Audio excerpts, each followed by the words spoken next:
जय शिवराय मित्रांनो मित्रांनो राज्याच्या जवळजवळ सर्वच भागामध्ये सर्व जिल्ह्यामध्ये अतिवृष्टी, पूर परिस्थिती, सततचा पाऊस यामुळे शेती पिकांचं, फळबागांचं, पशुधनांचं खूप मोठ्या प्रमाणात नुकसान झालेलं आहे। आणि असे नुकसानग्रस्त झालेल्या शेतकऱ्यांना आता प्रतीक्षा आहे, आता एक आधार आहे, तो म्हणजे सरकारकडून जाहीर केलेल्या मदतीचा।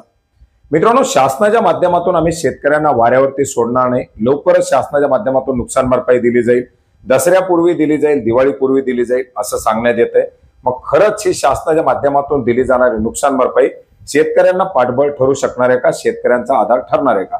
मित्रांनो, शासनाच्या माध्यमातून शेतकऱ्यांना जिरायत क्षेत्रासाठी प्रति हेक्टर 8,500 रुपये एवढी नुकसान भरपाई दिली जाते। जास्तीत जास्त प्रति शेतकरी 2 हेक्टर मर्यादेमध्ये म्हणजे एका शेतकऱ्याला जास्तीत जास्त 17,000 रुपयापर्यंत ही नुकसान भरपाई दिली जाणार आहे। ही नुकसान भरपाई देण्यासाठी जे काही कृषी सहाय्यक असतील, तलाठी असतील, ग्रामविकास अधिकारी असतील यांच्या माध्यमातून पंचनामे होणं गरजेचं आहे।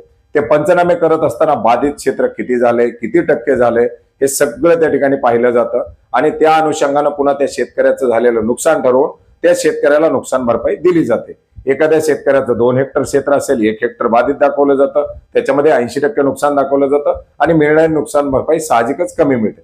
आता समजा एखाद्या शेतकऱ्याचं 2 हेक्टर नुकसानही झालं, त्या शेतकऱ्याच्या 2 हेक्टरसाठी 100% नुकसान झालं आणि शासनाच्या माध्यमातून 17,000 रुपयाची नुकसान भरपाई मंजूर केली, तरी सुद्धा ती सरकारची नुकसान भरपाई शेतकऱ्याला आधार ठरणार आहे का? मित्रांनो, शासनाच्या माध्यमातून दिली जाणारी नुकसान भरपाई ही निविष्ट अनुदान म्हणून दिली जाते। जर एखाद्या शेतकऱ्याचा एखादा हंगाम गेला तर पुढच्या हंगामामध्ये शेतकऱ्याला बियाणं, खत, पेरणी असे जे काही अनुषंगिक बाबी असतील या पूर्ण करण्यासाठी ही मदत दिली जाते। 8,500 रुपये प्रति हेक्टर अर्थात 85 रुपये प्रति गुंठा। मित्रांनो, सध्या 1 हेक्टर सोयाबीन जर पेरायचं असेल तर शेतकऱ्याला 75 किलो सोयाबीनचं बियाणं आवश्यक आहे, ज्याच्या आजच्या दरानं बॅगा खरेदी केल्या तरी 9,000 रुपयापेक्षा जास्त बियाण्यासाठी पैसे लागतात। मग 8,500 रुपयाच्या या नुकसान भरपाईमध्ये बियाणं सुद्धा खरेदी केलं जाऊ शकत नाही। पेरणीचा खर्च वेगळा, मजुरांचा खर्च वेगळा, खतांचा खर्च वेगळा, फवारण्यांचा खर्च वेगळा, हे सर्व तर गेलंच गेलं, पण हातातून गेलेल्या पिकाची भरपाई ही तर शेतकऱ्यांना कुणाकडे पाहिजे हा एक मोठा प्रश्न या ठिकाणी पडलेला आहे। मित्रांनो, काल धाराशिव जिल्ह्यामध्ये आपण पाहिले की पशुधनांचं मोठ्या प्रमाणात नुकसान झालेले, बऱ्याच साऱ्या गायी या ठिकाणी मृत्युमुखी पडलेल्या आहेत। नांदेडमध्ये तीच परिस्थिती झालेली होती। या सर्वांच्या पार्श्वभूमीवर आपण जर पाहिलं तर काल जे काही स्थानिक लोकप्रतिनिधी आहेत तानाजी सावंत यांच्या माध्यमातून मुख्यमंत्र्यांना फोन केला आणि जी काही शेतकऱ्यांना दिली जाणारी नुकसान भरपाई ती कुठेतरी कमी पडते, त्याच्यामध्ये वाढ करावी अशी मागणी केली जाते किंवा खरडून गेलेल्या जमिनीसाठीचं धोरण निश्चित करावं अशा प्रकारे वगैरे सांगण्यात आलं। मुळात खरडून गेलेल्या जमिनीसाठी धोरण आहे। मुख्यमंत्र्यांच्या माध्यमातून उत्तर देत असताना आपण दिली जाणारी नुकसान भरपाई एनडीआरएफच्या निकषानुसार देतोय आणि ती 17,000 रुपये शेतकऱ्यांना जास्तीत जास्त मिळणार आहे, म्हणजे 8,500 रुपये प्रति हेक्टर मिळणार आहे। खरडून गेलेल्या जमिनीसाठी आपण आणखीन वाढवण्याचा प्रयत्न करत आहोत असं उत्तर दिलं। परंतु 8,500 रुपये जी नुकसान भरपाई हेक्टरी दिली जाते हे खरंच शेतकऱ्यांसाठी उपयोगी पडणारे आहे का, किंवा ती त्यांच्या झालेल्या नुकसानाच्या प्रमाणात योग्य आहे का, हा विचार कुठेतरी शासनानं करणं गरजेचं आहे।